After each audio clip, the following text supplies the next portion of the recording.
Back in episode 32, you may recall I looked at an indie Metroidvania called Inexistence, which told the story of Hald, protector of the Island of Hope, as he chased after a villain named Kleos, who placed a curse on Hald's sister. It was inspired, or at least claimed to be, as many games tend to do, by classic Metroidvanias of the 16-bit era, which certainly ticked all the right boxes for me, and indeed the screenshots seemed to bear that claim out. But when it came to actually playing it, the execution fell spectacularly flat on its face. The game was incredibly short for a Metroidvania, with my total playtime clocking in at around 4 to 5 hours, but across 3 playthroughs. Those playthroughs were each on different difficulty settings, with hard mode being the easiest of the 3 by far. And then, of course, there was that shit show of an ending. All factors which led to me sticking the game firmly into the worthless pile. And from there I thought I was done with it, until I happened to notice a post from the developer on the Inexistence Steam page teasing a new version of the game called Inexistence Rebirth, which promised a complete overhaul that would, among other things, increase the size of the game world, improve the gameplay, and revamp the story and dialogue. That post was in 2017, and since then I didn't really hear all that much about it. Fast forward to a few months ago when I was looking through itch.io, not even looking for review material, I was just sort of idly browsing for anything new and interesting looking, when guess what I just so happened to stumble upon? Safe to say I've never clicked purchase on anything so quick in my life, as I was eager to see just what improvements were made to the original game. Does the redemption story start now? Let's discuss.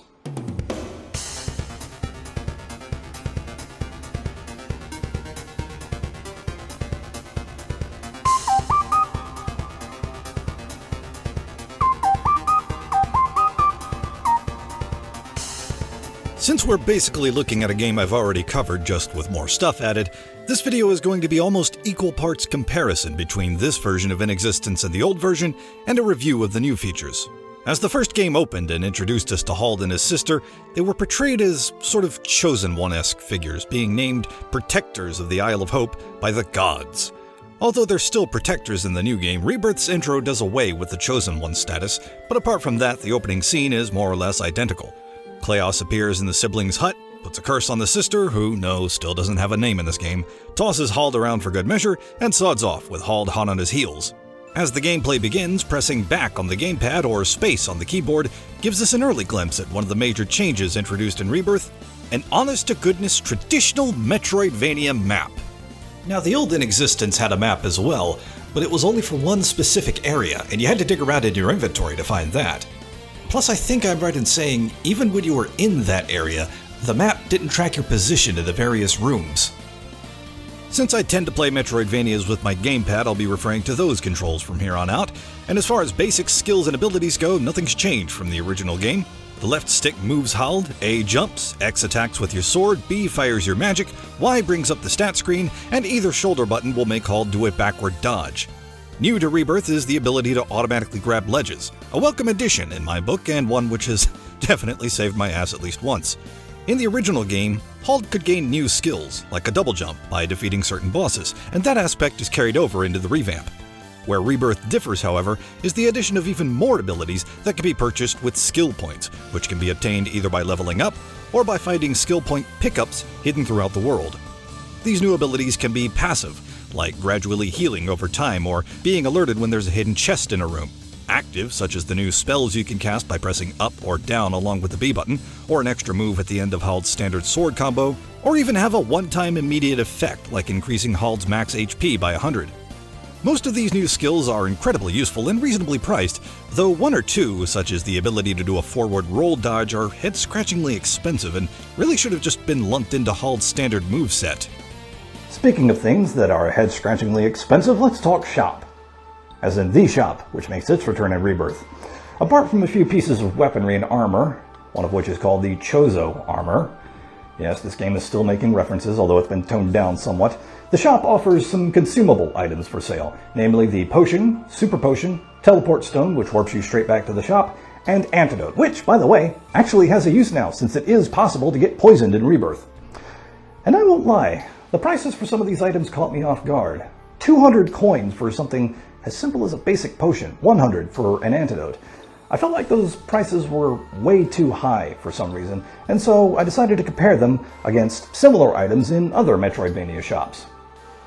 I looked at 3 games in total: Bloodstained Ritual of the Night, Time Spinner, and even the granddaddy of Metroidvanias, Castlevania Symphony of the Night, and, as it turns out, my memory was just playing tricks on me, since in all 3 games the prices of basic potions and antidotes are about the same, if not higher. In fact, way higher in Symphony's case.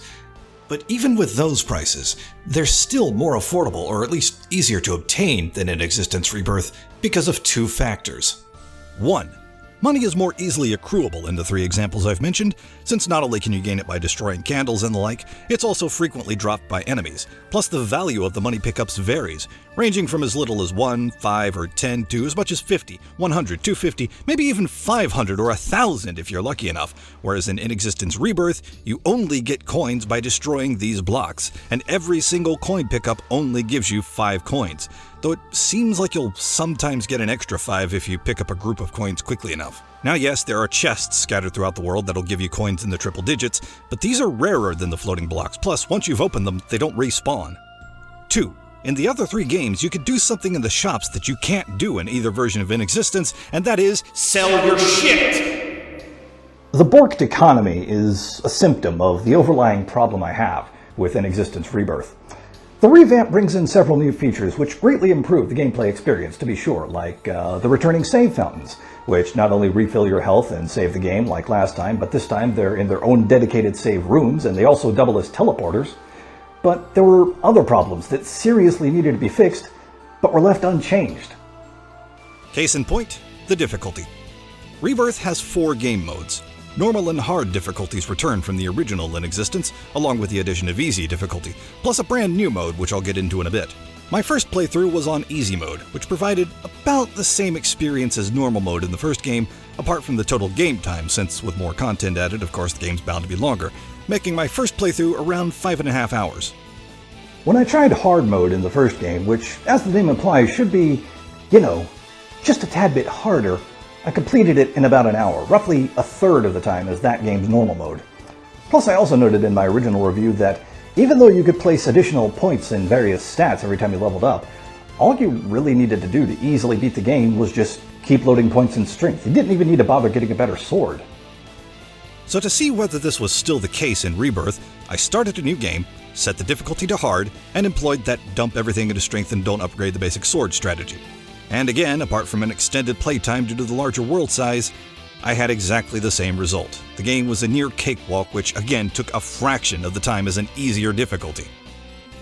And this was apparently after an update that supposedly made the enemies more powerful than hard mode. I'm sorry, they're just not.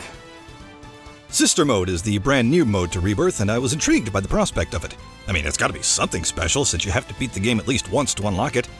Maybe we'd get a brand new story from the sister's perspective, with a completely unique playstyle and have some much needed variety in the game. Yeah, no.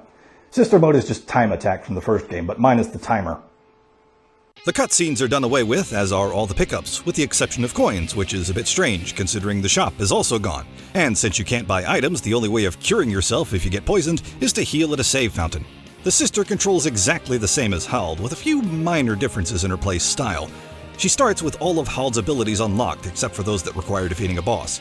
Rather than a sword, she attacks with a spear, which she can't perform combos with, but she makes up for it by holding the spear out for a bit longer, which can sometimes deal multiple blows, plus it has a longer reach, and she also throws the spear in place of firing a magic ball. Also, her forward roll dodge is replaced by a sort of forward slide, and her up B magic attack is a giant axe, which I think has a slightly bigger arc than Hald's giant sword version. But it's just another version of the game, with little to no incentive to bother playing it. But now, I can't put this off any longer, I suppose. It's time to talk about what my biggest worry was for Rebirth, the story.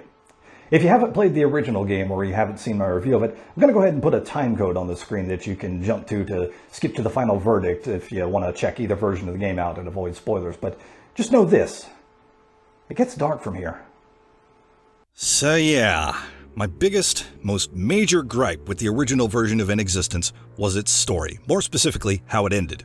When you finally defeat Kleos, it's revealed that the entire game was a dream sequence, and that Kleos is the father of Hald and his sister. Hald wakes up from his daydream in his sister's room, and as Kleos walks in, he scolds Hald for once again being in the sister's room and tosses him out, telling Hald to leave him alone with the sister. Nothing more is said, but nothing more needs to be said. The game ends as Kleos prepares to molest the sister, and Hald simply runs off. Now, I don't mind the whole "it was all a dream" trope being employed here.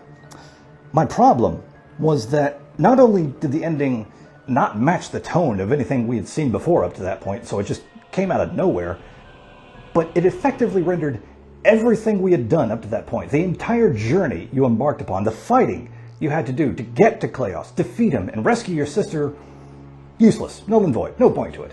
When the dream should have represented Hald's journey to become stronger and to finally be able to do something to help his sister.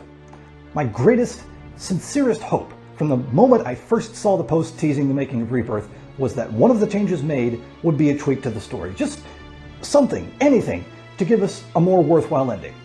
Well, I played Rebirth. I got to Kleos. I defeated him.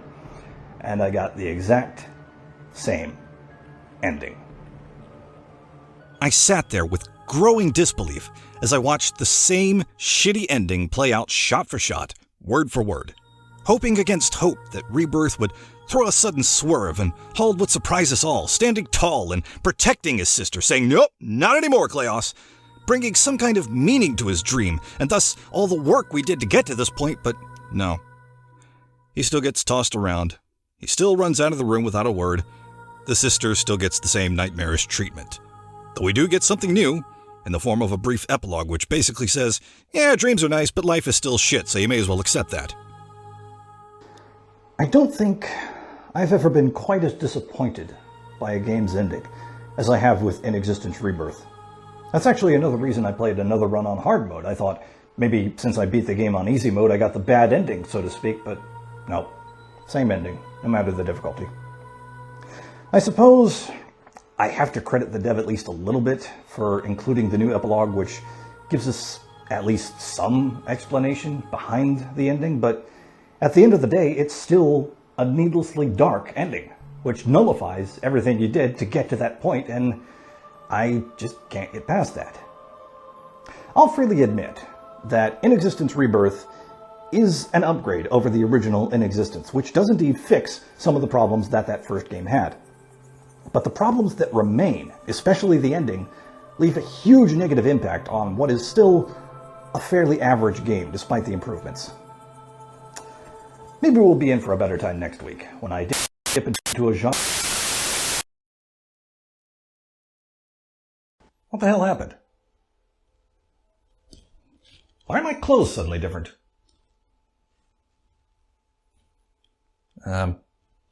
Anyway, as I was saying, maybe we'll have better luck next week when we take a look at a game called Death Coming, which is sure to provide quite the enjoyable little experience, all things considered, and I'm sure will provide quite the respite from all the bullshit we've gone through this way. Okay, seriously, what the hell is going on? Is this somebody's idea of a joke that's really starting to fucking creep me out?